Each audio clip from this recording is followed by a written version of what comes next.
I always tell people, if you see a Honig Chardonnay, you're going to know I'm dead. This podcast is sponsored by Release Winery. Join us as the story of this ultra-limited wine continues. Learn more at releasewinery.com.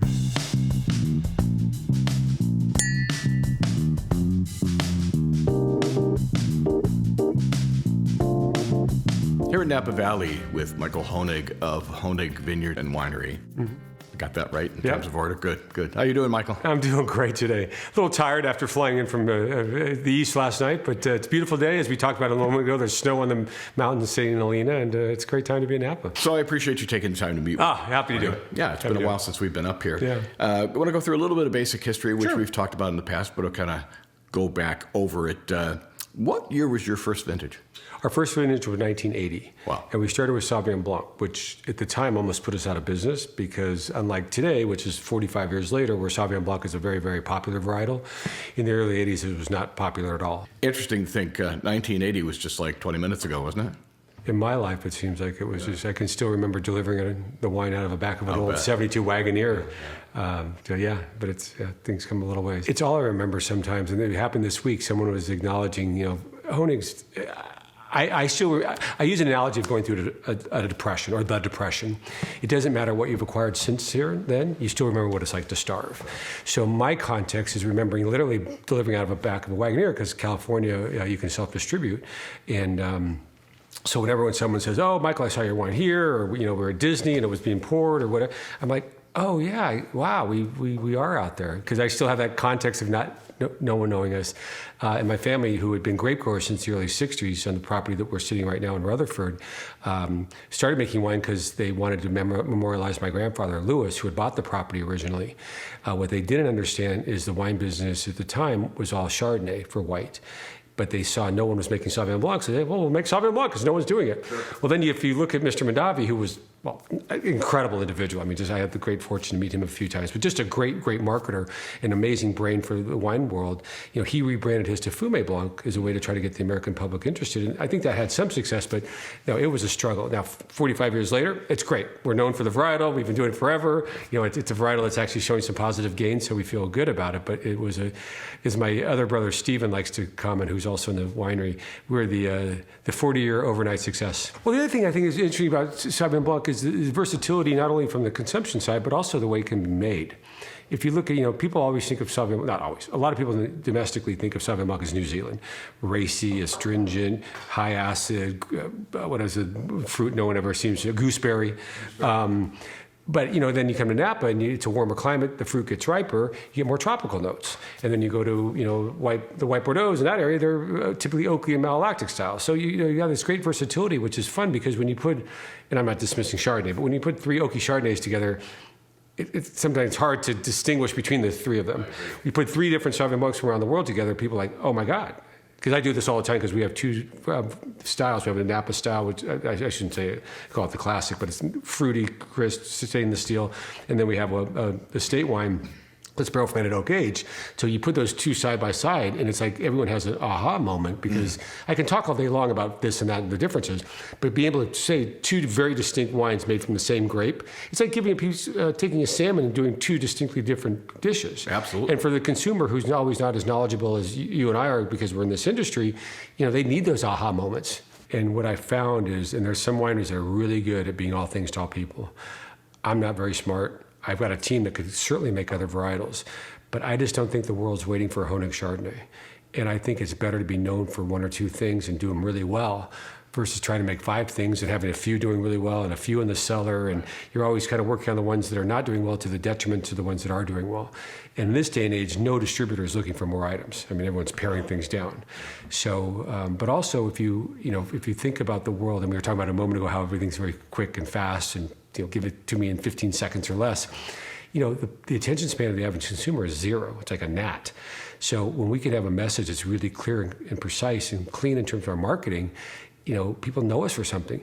And the other beautiful thing about these 2 varietals, although Sauvignon Blanc and Cabernet are related to one another, which I've always found very fascinating, a white and a red, but from a consumer base or from a wholesale side, they're very distinct drinkers. Sauvignon Blanc drinkers typically are not big Cabernet drinkers, and big Cabernet drinkers, they use Sauvignon Blanc to clean their glasses. I always find, so we have Sauvignon Blanc, great Sauvignon Blanc accounts, Joe Stone Crab or I could Ocean Prime, and then we have great Cabernet accounts like Fleming's and Capitol Grill. They don't compete with one another. I mean, they are restaurants in terms of that competition, but from a list placement, they're great because you can be really two things and drive a business and thrive. So that's what I always tell people, if you see a Honig Chardonnay, you're going to know I'm dead. you're going to know the next generation did not like my idea, and they said, Michael was an idiot. We're going to make Chardonnay or whatever. So, well, that's a terrible thing.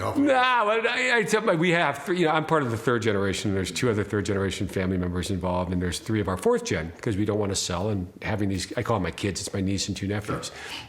And I told my nephew, who's 26, Gavin, great guys, we got him in marketing and sales.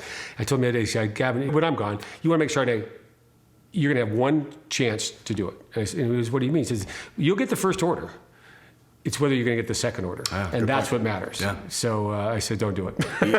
Either that or you'll come back and God knows what will happen. Exactly. Yeah. I want to go back to our conversation we had via email, which I can't give you enough credit for reaching out the way you did. So let's talk about the things you need to change at this particular point, if you can bring a few of those up. Yeah, well, it was, the idea was really, we're all in this together. And the year before, I kind of did a letter to a lot of the press folks we have in our database, say, hey, look, it's basically just saying that, we're all in a tough industry.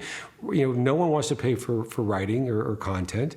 The same way the wine industry is struggling. I kind of say that let's all keep, let's all kind of be together and hopefully do better next year.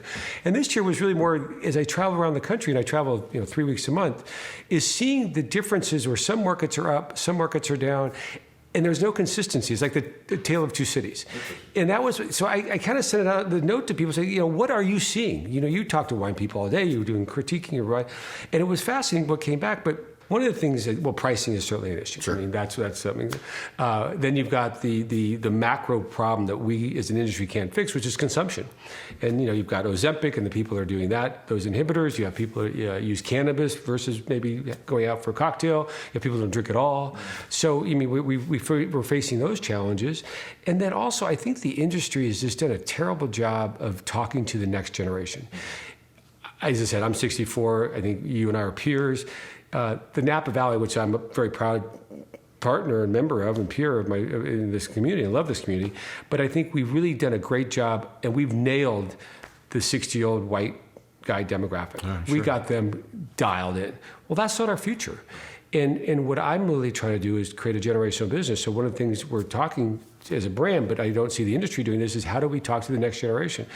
And again, that came back as, how do we talk to people and not talk to them like we're talking down to them? Right. And I'll give you an example. The other day I was at a consumer tasting. A young woman comes to my table, and she looks at, I have wine, and they had all kinds of alcohol beverages at this tasting. And she says, I don't drink wine. And, I struck up a conversation. So, well, why don't you drink wine? And her comment was, I don't understand it. I go, okay, well, so what do you drink? I drink gin. Okay, what do you know about gin? 0.